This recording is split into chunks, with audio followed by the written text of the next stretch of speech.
అంటే సిపి గారు చెప్పడం వల్ల క్రైమ్ బ్రాంచ్ డిపార్ట్మెంట్ అంతా మాకు హెల్ప్ చేసి మమ్మల్ని ఆపారు. సో దానివల్ల మా లైఫ్ అంతా సేవ్ అయ్యి మేము మా లైఫ్ ఏమీ స్పాయిల్ అవ్వకుండా ఫర్దర్గా ఇంకా ప్రొసీడ్ అయ్యి లైక్ ఇక్కడే జాబ్ చేసుకున్నట్టు అంతా ఏర్పాటు చేశారు మొత్తం.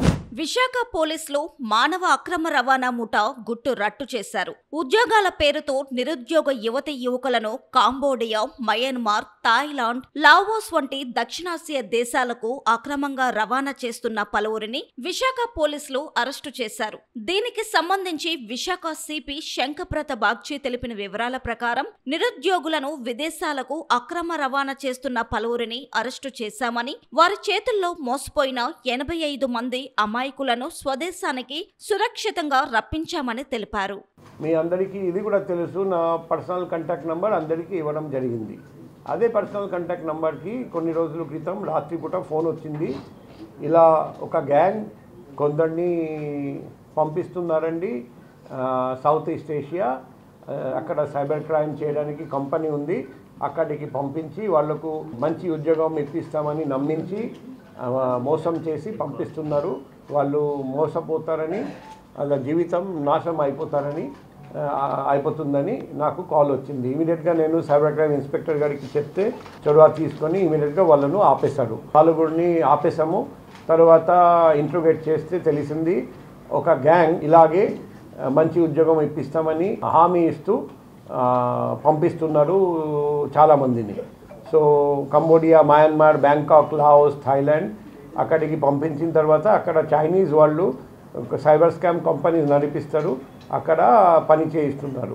కొందరు ఏజెంట్లు డేటా ఎంట్రీ ఉద్యోగం, లక్షల్లో జీతం అంటూ ఆశ చూపి ఆకర్షణీయమైన ప్రకటనతో యువతను ఉచ్చులో దింపుతున్నారని, నిరుద్యోగ యువతను నమ్మిస్తూ విదేశాల్లోని చైనా ఆధారిత స్కామ్ కంపెనీల్లో నేరాలు చేయించడానికి తరలిస్తున్నారని చెప్పారు. కొంతమంది ఉద్దేశపూర్వకంగానే అక్కడికి వెళ్తున్నారన్నారు. ఈ ఘటనలకు సంబంధించి 9 కేసుల్లో 22 మందిని అరెస్టు చేసినట్లు సిపి తెలిపారు.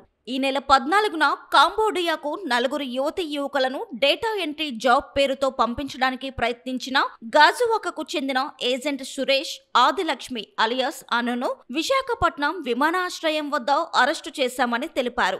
ఏజెంట్ సురేష్ ఇదివరకే కాంబోడియా వెళ్లి అక్కడ చైనా స్కామ్ కంపెనీలలో పనిచేశాడని, అక్కడ విజయ్ కుమార్ అలియాస్ సన్నీతో పరిచయం పెంచుకొని ఇటీవల దేశానికి తిరిగి వచ్చి కాంబోడియాలోని సైబర్ స్కామ్ కంపెనీకి ఏజెంట్ గా మారాడని చెప్పారు. ఇక్కడ మాస్టర్ మైండ్ వచ్చేసి విజయ్ కుమార్ అలియాస్ సన్నీ. ఇతను ఇలాగే 150 మెంబర్స్ని రిక్రూట్ చేశారు. ఇతను ఇప్పుడు కంబోడియాలో ఉన్నారు, కానీ నిరుద్యోగులను టార్గెట్ చేస్తూ ఇలాగే తీసుకెళ్తున్నారు. ఈ ప్రజెంట్ కేసులో ఆల్రెడీ గాజువాక నుండి ఎల్ఈటి సురేష్, రాజన్న, ఆదిలక్ష్మి అని ఇద్దరిని మనం వైజాగ్ ఎయిర్పోర్ట్ నుండి మనం అరెస్ట్ చేశాము 14 జూలై. 5గురిని పంపకుండా ఆపాము. ఆల్రెడీ గాజువాకలో ఆటోనగర్లో రెగ్యులర్గా జాబ్ ఇంటర్వ్యూస్ జరుగుతున్నాయని మాకు తెలిసింది.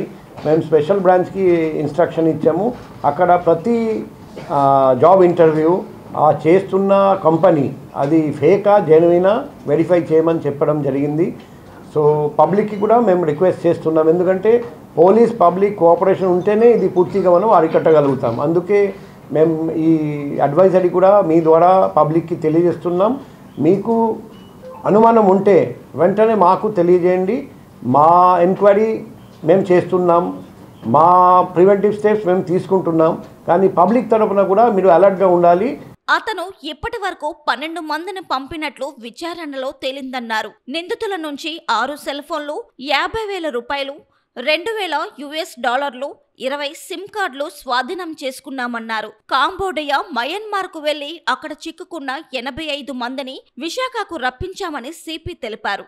మిగతా బాధితులను కూడా తీసుకువచ్చేందుకు ప్రయత్నిస్తున్నామని తెలిపారు.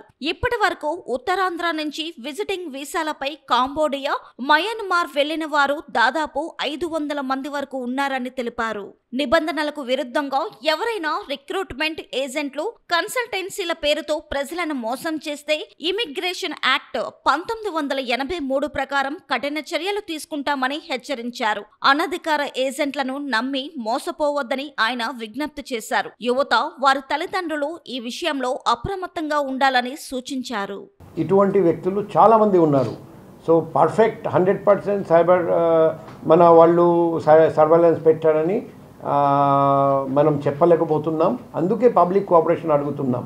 ఒకవైపు పోలీస్, మరోవైపు పబ్లిక్ అందరూ కలిసి చేస్తేనే ఈ ఆక్రమ రవాణా పూర్తిగా మనం ఆపగలుగుతాం. ఈ ఆక్రమ రవాణా ఎవరెవరు చేస్తున్నారు వాళ్ళను అందరినీ అరెస్ట్ చేసి జైలు పంపగలుగుతాం. ప్రతి కేసులో కేసు కట్టగలుగుతాం. సో పబ్లిక్ కోఆపరేషన్ అవసరం. మీడియాకి కూడా రిక్వెస్ట్ చేస్తున్నాం, మీ నాలెడ్జ్లో కూడా ఏదైనా ఉంటే మాకు అలర్ట్ చేయండి, మేము కూడా వెంటనే చర్య తీసుకుంటాం.